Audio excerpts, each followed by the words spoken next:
Hello viewers, ఈరోజు మేము హైదరాబాద్ నుంచి వరంగల్కి వెళ్ళిన ఒక చిన్న మినీ వ్లాగ్ చూద్దాం రండి.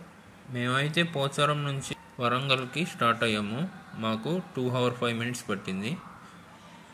ఫస్ట్ అయితే మేము వరంగల్కి రీచ్ అయ్యాక మళ్ళీ రామప్ప టెంపుల్ విజిట్ చేసాము. గుడి లోపల అర్చన టికెట్ అమ్ముతున్నారు, 30 రూపాయలు అర్చన టికెట్. చూశారు కదా లోపల ఉండే ఆర్కిటెక్చరు. రామప్ప టెంపుల్ రీచ్ అయ్యేదానికి మళ్ళీ వరంగల్ నుండి మాకు ఒక 40 to 50 minutes పట్టింది కార్లో. శిల్పకళలు చూడండి ఎంత బాగా చెక్కినారు. శిల్పి చాలా బాగా చెక్కాడు.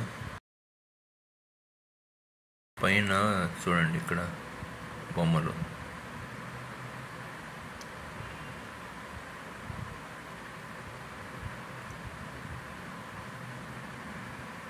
చూసారా అంత రాయిలో ఎంత బాగా చెక్కారు.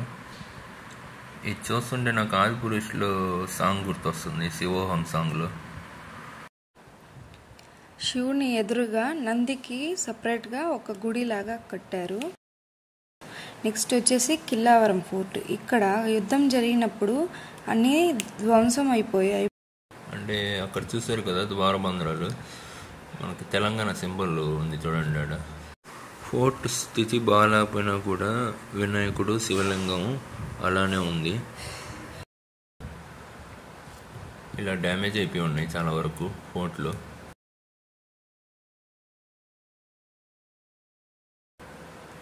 నెక్స్ట్ వచ్చేసి 1000 Pillars టెంపుల్, 1000 స్తంభాల గుడి. ఇక్కడ శివుడు గుడి ఉంది. చాలా బాగా దర్శనం అయింది మాకైతే. శివలింగాలు బాగున్నాయి.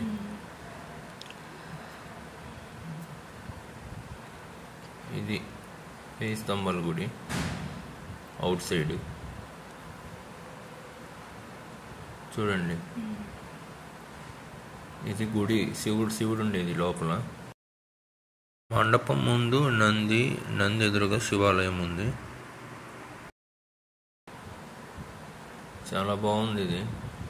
ఇది దగ్గరగా చాలా స్తంభాలు కట్టేసి ఉన్నారు.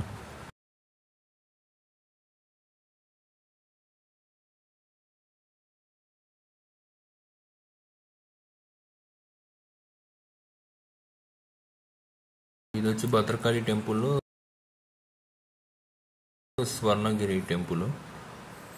స్వర్ణగిరి భలే ఉంది, చాలా బాగుంది. దర్శనం కూడా చాలా బాగా అయింది. 300 రూపీస్ టికెట్. కండువా లడ్డు ఇచ్చారు.